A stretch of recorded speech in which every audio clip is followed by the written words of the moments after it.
क्या आपने कभी सोचा है कि दशहरे के दिन सिर्फ रावण का पुतला जलाना ही नहीं बल्कि उसके गहरे रहस्यों और पुराने श्राप का सामना भी करना पड़ सकता है। आज मैं आपको सुनाने वाला हूं एक ऐसी कहानी जिसे सुनकर आपके रोंगटे खड़े हो जाएंगे और शायद आप कभी भी दशहरे के दिन अकेले घर में नहीं रहना चाहेंगे। कहानी शुरू होती है गांव कैलाशपुर से। यहां दशहरे के मौके पर हर साल रावण का बड़ा पुतला जलाया जाता है, लेकिन 15 साल पहले एक भूतिया घटना ने इस गांव की दशहरे की परंपरा को हमेशा के लिए बदल दिया।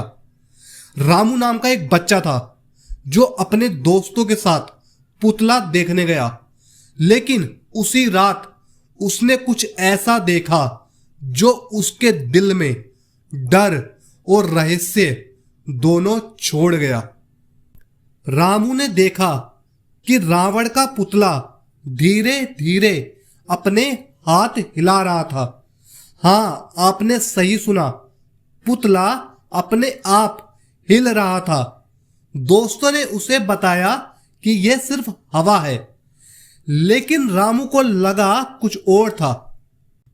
अगले साल वही पुतला फिर बना, लेकिन इस बार गांव के बुजुर्गों ने चेतावनी दी।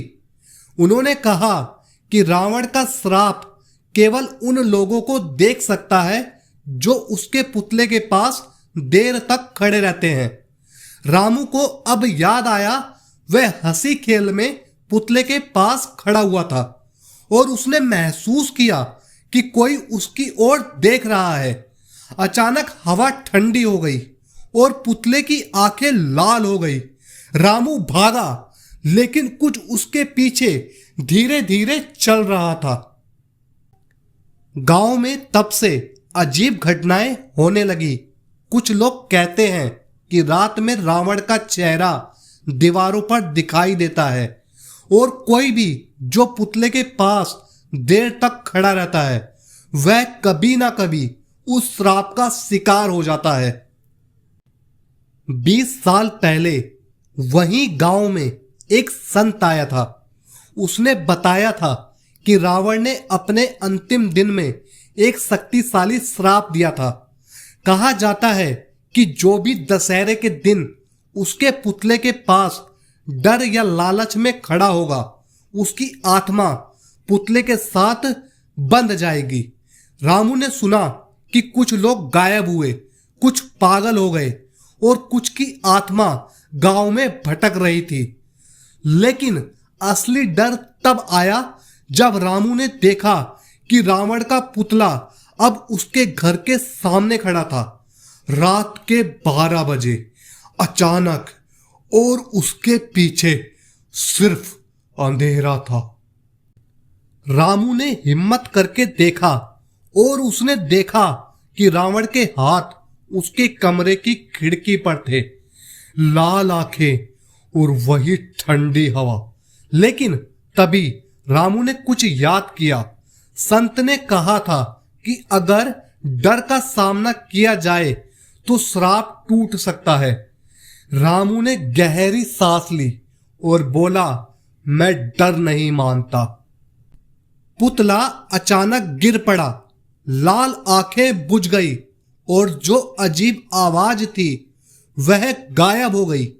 गांव वाले कहते हैं कि उस दिन से रावण का श्राप केवल उन लोगों को डराता है जो खुद को कमजोर समझते हैं। तो दोस्तों, दशहरे पर सिर्फ रावण का पुतला जलाना ही नहीं बल्कि उसके पीछे की कहानी को जानना भी जरूरी है। अगली बार जब आप पुतले के पास खड़े हो तो सोचिए, क्या आप उस श्राप का सामना करने के लिए तैयार हैं? तो दोस्तों, अगर आपको वीडियो पसंद आया है तो ज्यादा से ज्यादा लाइक करें, चैनल को सब्सक्राइब करें और कमेंट करके बताएं कि वीडियो आपको कैसा लगा। और याद रखिए, रावण का श्राप सिर्फ कहानी नहीं, शायद आज भी कहीं ना कहीं जिंदा है।